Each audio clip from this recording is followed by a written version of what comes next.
Hello everybody, welcome to EduTap. And if you're preparing for NABARD Grade A 2024 examination, this particular video, it is going to be useful for you all. Because in today's session, we are going to understand about a very important section that comes under the current affair portion, alright.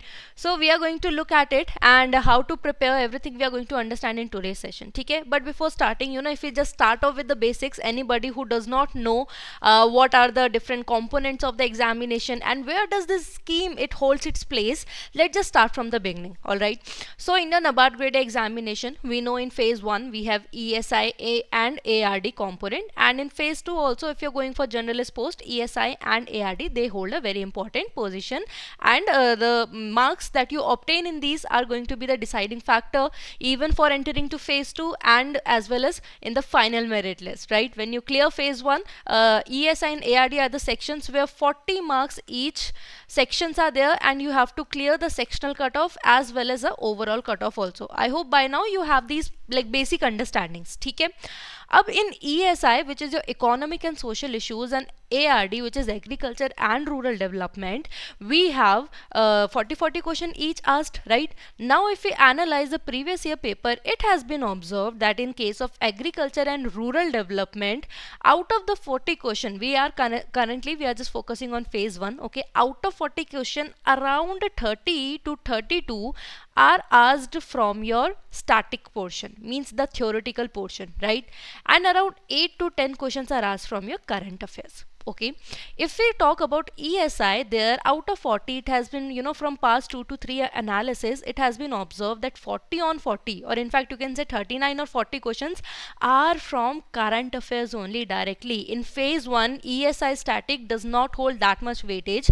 Definitely in phase 2, I would agree that 5 to 6 marks are asked from your ESI static around, okay, but there also maximum weightage is of current affairs, and in ARD also, in phase 2 also, like there is some importance of current affairs, however as not as much important as ESI, but still questions from ARD current affairs are asked in phase 2 as well.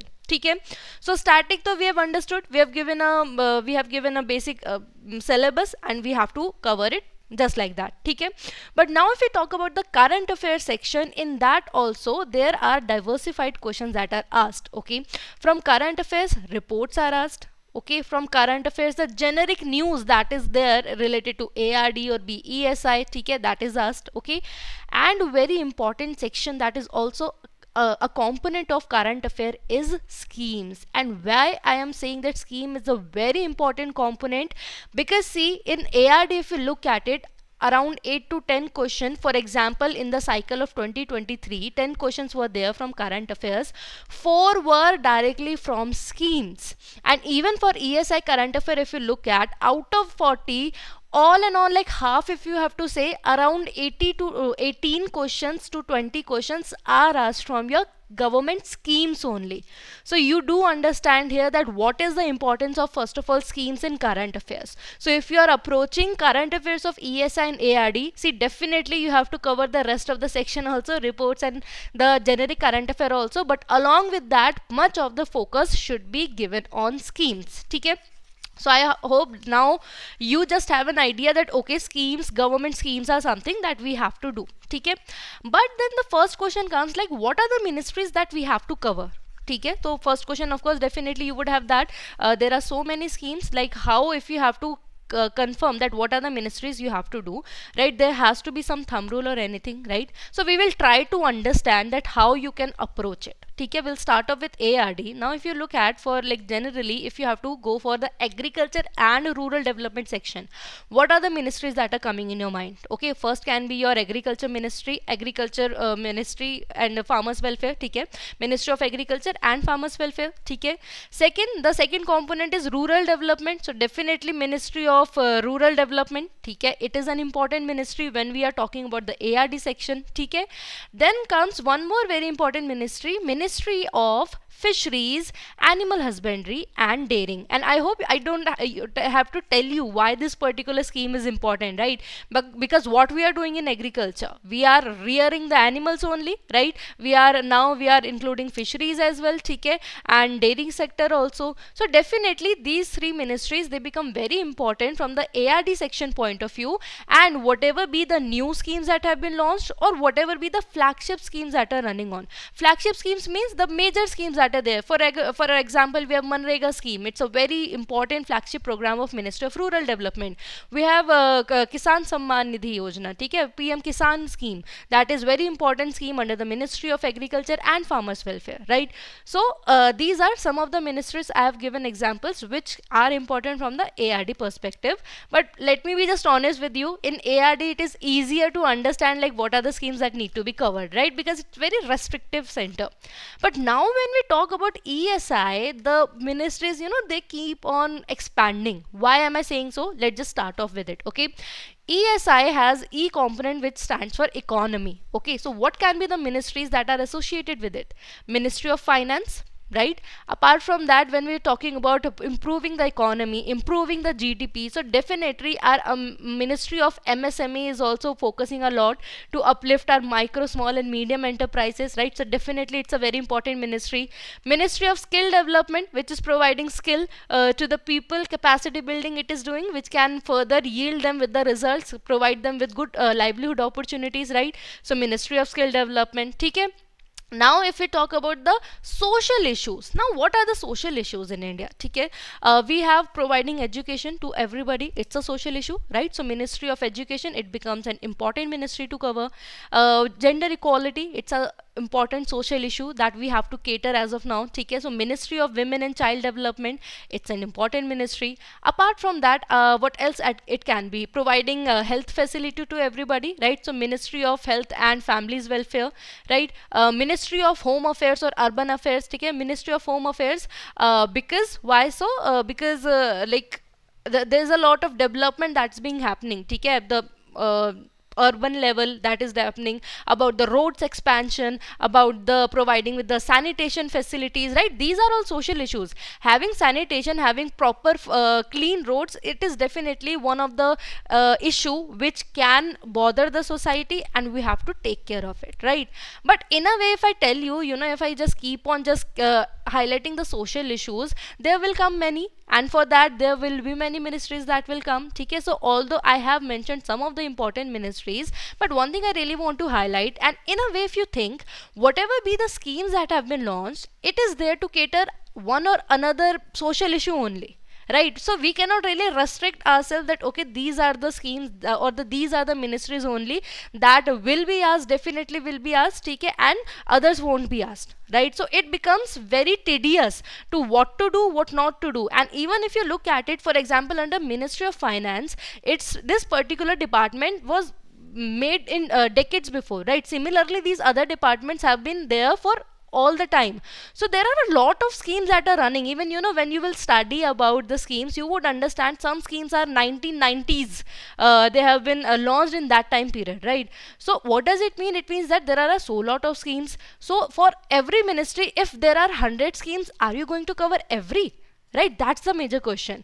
And for that we are coming up with a thumb rule with proper analysis we have observed, and you can vouch out that you can do your own previous year analysis if you want to have that second opinion, or if you want to just cross check and confirm.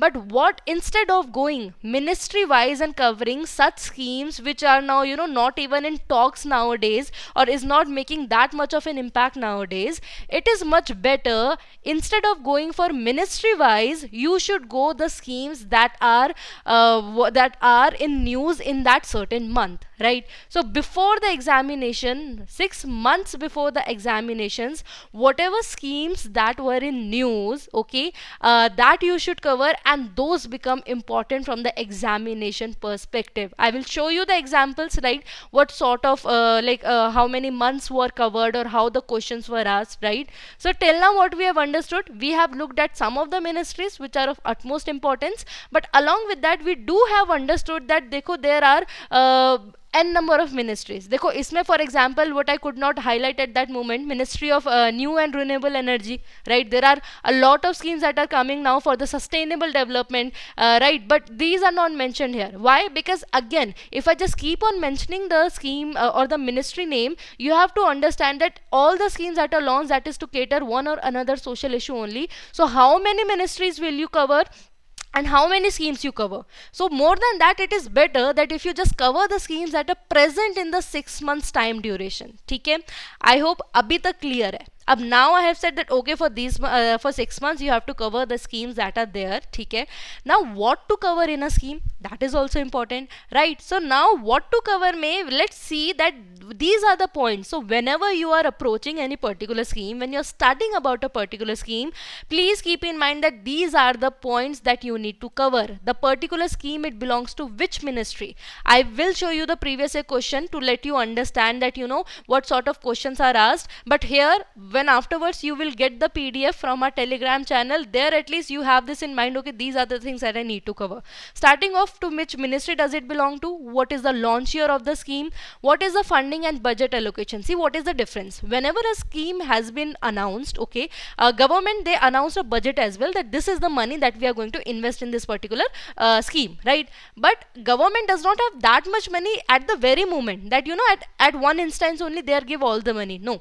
So what they do, so that overall budget which the government announced when they launch the scheme, that is known as funding. Okay, but that particular amount is given yearly in the name of budget allocation, right? So whatever be the budget that is allocated in that particular year, the schemes that are mentioned in the budget are also important from the examination perspective. Okay, what are the objectives of the scheme, who are the target beneficiaries of the scheme. If it is a state scheme, just to know to which state does it belong to, it's more than enough. You need not to understand the details of it. Okay, and ultimately what are the current developments, is if for example any current development has happened under the scheme, that can also be asked in the examination. Okay, I hope till now we have understood the basic. Now let's move ahead and I will show you the previous year questions of last 3 years, 2023, 2022 and 2021, to have you give you the basic idea. Okay, here first of all what I have done, I have added the syllabus of ARD, then I'll show you what sort of questions are asked, then I'll move towards showing you the ESI syllabus and what sort of questions are asked. Why is it so? Okay, this is the reason to cut you short the schemes that you would cover in the news. What does it mean? Dekho, I have said you that for 6 months whatever be the schemes that are in news you have to cover, right? But your brain also have limited capacity, right? Definitely you would want to prioritize the ones which are more important from examination, and then once that is done, then you would want to move ahead with the lesser priority one schemes, right? So for that purpose I have added the syllabus. Dekho, simple sa funda hai, it's simple rule that whatever be the schemes that is catering to your syllabus, they becomes important from the examination point of view, right? What does it mean? I'll just give you the examples of the schemes which are not important, right? Dekho, for example, there is one of the social issue that we are currently facing after the post independence about the land division. Okay, so there are a lot of dispute that happens between families and it's still going on because of the improper land division that is there, right? And for that government has come up with some program. Similarly, we have some religious disputes also. For that also government has come up with schemes to have that peace in the society, right? Because those are also social issues. If there is not peace in the society, that is also a social issue for us, right? Up, you need to understand that the such schemes which are related to land dispute or maybe religious beliefs or anything, that will not be asked in the examination, or that are not of utmost priority for your examination. Why is it so? Because it is not part of your syllabus. Okay, I have mentioned the syllabus over here once, and this is important for all the examination that you're preparing for. Whenever you start off with the preparation, always look at the syllabus. Okay, for the ARD syllabus, if you look at it, there they have mentioned that whatever be the present scenarios that we have in Indian agriculture, okay, and it related to it can be asked in the examination. So this constitute of your current affairs. Now if you look at it, this last portion, they have clearly mentioned that okay, they might ask you about Manrega schemes. Means what they have said, that whatever be the rural development programs are there, you should be aware of that. Okay, so if you have skipped the syllabus, you would not have understood this. And they have mentioned the rural programs, and some they have in fact highlighted also, that for example we have Manrega, we have National Rural Livelihood Mission, we have some rural drinking programs that is going on, we have Swachh Bharat Mission that is going on, Pura Mission that is going on. So in the syllabus it has been mentioned that whatever the development programs are there, along with these are the ones that you have to do. Okay, अब मान लो you would not have read the syllabus, you would have missed the marks which are directly from mentioned in the syllabus. Here what's been written about NRLM scheme, same means directly the question has been asked. MNREGA से directly question has been asked. ठीक है, जल जीवन mission, that is your drinking program, okay, from there the question have been asked. स्वच्छ Bharat mission, directly question has been asked. These are the questions of the year 2023, and this is what I mean when I say it's very important to stick to the syllabus. You might have religiously covered other schemes that were mentioned in news, but had you looked at the syllabus, you would have realized that these are the most important ones. ठीक है, and what sort of questions are asked? As we have seen, key features, most commonly key features are asked in the examination. ठीक है, for example इसमें पूछ लिया था how many additional days are given in the case of drought hit areas. This is a key feature of MNREGA scheme. ठीक है, जल जीवन मिशन में how much, you know, it is target mission is to provide how much water per person per day.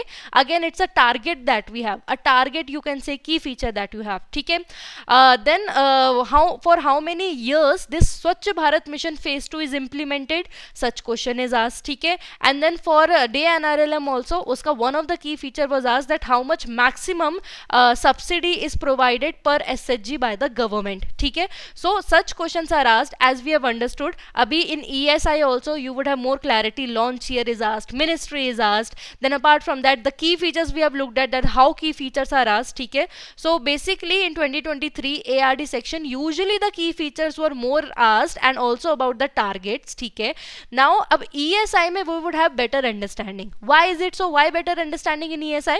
Because in ARD we understood that the number of questions are very less, because 10 overall current affairs are there, 8 to 10 are asked, and out of that 2 to 4 are current are government schemes, and rest are your ARD current affairs and ARD reports, right? So that is why we had very limited analysis that could be done from ARD.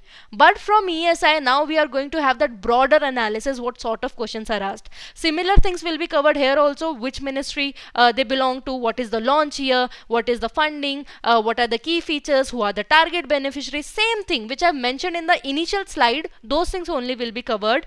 This is the ESI syllabus, which will help you to understand that anything that is related to to the social security, that can be asked. Any scheme that is related to economy, for the poverty elevation, that can be asked. For the employment generation that is there, can be asked. Why?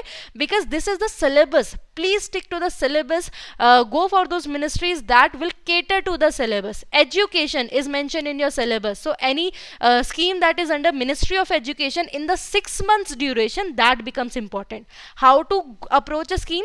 Any scheme that is mentioned in the that caters to the syllabus and comes in the 6 months time frame, that is important for me to cover. This is a simple mantra that you have to keep in mind. One more thing I really want to highlight is this agriculture portion. What does it mean? That agriculture is part of your ESI as well, and that is why it has been observed the schemes that caters to agriculture and rural development are asked in your ESI as well. So if you were thinking that ARD schemes are just 2 to 4 marks, let me just skip it, I will gain the marks in theoretical portion, you would have made a grave mistake, because agriculture is part of your ESI also. That is why questions have been observed over here. ठीक है, अब क्या क्या है? For example, let's start off with key features. We have understood like key features are also asked, important thing to cover while covering a scheme. So these are the examples of all key features. And in fact, if you go for the first scheme, that is PM Kisan, that is under the Ministry of Agriculture and Rural Development. So what did I tell you? I told you that agriculture is part of ESI also, so you cannot afford to skip the ARD current affairs. Not only scheme but other current affair also, because it is a major portion of ESI as well. ठीक है, तो इसमें question पूछा है which of the following statements are true regarding Kisan. तो key features have been provided to you, and then if you are aware of the key features you have to attempt that. ठीक है, अब recently what the NABARD has started doing that. Initially they used to give 5 option and you have to choose any one. Now they have started giving statements, and in the options they have started giving the combination. So initially if you're thinking for having that superficial knowledge of agriculture of the scheme, now that would not hold good. For that you should have the detailed understanding, and because in the options these combinations are given. ठीक है, similarly स्वच्छ Bharat mission से again, ठीक है, it is part of your gramin rural areas, but it is a part of development program. It's a social issue, that is why it is catered in ESI. ठीक है, from that also एक key feature पूछ लिया था, मनरेगा का key feature पूछ लिया था. देखो in the same year in ARD also MNREGA was asked in your ESI also MNREGA was asked. Similarly ग्रामीण जो स्वच्छ भारत मिशन ग्रामीण है वो ESI में भी पूछा है, ARD में भी पूछा है, ठीक है. Another what sort of question are asked? Mission what? So you the description of the scheme was given and you had to identify which scheme are they talking about. Another example, these are also the example of key features, right? For example की जो आपका जनधन योजना है which is a social security scheme, उसके क्या क्या benefits हैं incorrectly mentioned है, means again you should be aware of the key feature. So in the key feature, what are the correct features, what are the incorrect features can be asked. All these are your screenshots of 2023 cycle only, ठीक है. आपका PMJ में कितना maximum per year family में दिया जाता है hospitalisation के लिए, श्रेयस से आपका एक रिलेटेड आपका क्वेश्चन आ गया था, ठीक है. व्हाट वाज द क्वेश्चन कि renamed as Shreyas. So initially what was the name, what were the schemes that were merged and then this particular name Shreyas was introduced, right? So you should have a thorough understanding of it. Another example that we have understood what things need to be covered is the who are the eligible beneficiaries, right? So simply straightforward can be asked that who are eligible for NPS, so all citizen model scheme, ठीक है. Then in the case of Pradhan Mantri Gram Sadak Yojana, who which of the following categories are eligible? So eligibility criteria is very important, ठीक है. Here what are the age groups that are eligible under the Jan Shikshan Sanstha, ठीक है. Who are the eligible beneficiaries under the Gram Udyog Vikas Yojana, Gram Udyog, that is for Udyog means your entrepreneurship, right? So you understand that how everything is linked to your syllabus. What I want to convey over here is everything is linked to the syllabus, nothing is out of it. And here another example that we have, जैसे कि annual income कितना होना चाहिए, ठीक है, under the small loan scheme again, ठीक है. Annual income, what should be the annual income? So in a way it is defining what is the eligibility criteria, ठीक है. One another thing I want to say, sometime directly eligibility criteria asked, sometime indirectly asked. For example, here it is asked which of the following is not an automatic inclusion, ठीक है. So here what's being said that eligibility criteria या तो directly पूछ लेंगे who of the following are eligible, or they would indirectly ask that who of the following are not eligible, ठीक है. So these are the things that you have to keep in mind, ठीक है. Another thing is any current development. What we understood that current developments are also asked, ठीक है. So here we have example extension happened of the sub schemes, ठीक है. So it was asked that it has been extended till what time, ठीक है. Apart from that extension of आपका PMUY का भी extension हुआ था, ठीक है. तो उसमें क्या अपडेट्स आए हैं. So what does it mean, whatever current developments have been done, whatever updates are there, that can be asked in the examination. PM Shri extend हुई थी, it was extended till how much time period, it was asked directly, ठीक है. और for example this particular question is of the 2022 cycle where it has been asked that till March 2022 World Bank has invested how much money in the Gram Sadak Yojana, ठीक है. So whatever be the current developments that are going on, so it's not just about the static part of the scheme, but whatever be the current developments that are going on, those are also important from the examination perspective, ठीक है. Lastly we have some generic question also. For example the ministries can be asked, ठीक है. जैसे इनमें से कौन सी ministry है जो कैंपेन चला रही है, ठीक है, under the beneficiary schemes. This is part of your ESI only and of the topic poverty elevation, ठीक है. What does it mean? That again whatever be the schemes that will be there, first of all that will be catering to your syllabus and then in the 6 months time period, ठीक है. Samagra Shiksha, again it's a Ministry of Education and then its launch year was asked, ठीक है. So such kind of questions are asked in the examination. I hope this video will help you to understand how to approach the scheme. If you look at the first slide again, you would understand always go for the scheme that are catering to the syllabus, and then what, then they are appearing in that 6 months time period, means which are in news. Because if you keep on going for schemes, there are n number of ministries and hundreds of schemes under them, so it would not be beneficial for you, right? So if you like the video, do let us know in the comment section, and what other parts you want me to cover as a strategy. I will make a session on that. And you can subscribe to our YouTube channel for more such videos, for watching the scheme sessions that goes on in our YouTube channel, and please join our Telegram channel to get the PDF of this and every lecture that we provide here on EduTap. And thank you everybody for watching the videos, and I wish you all the very best for your examination, and thank you.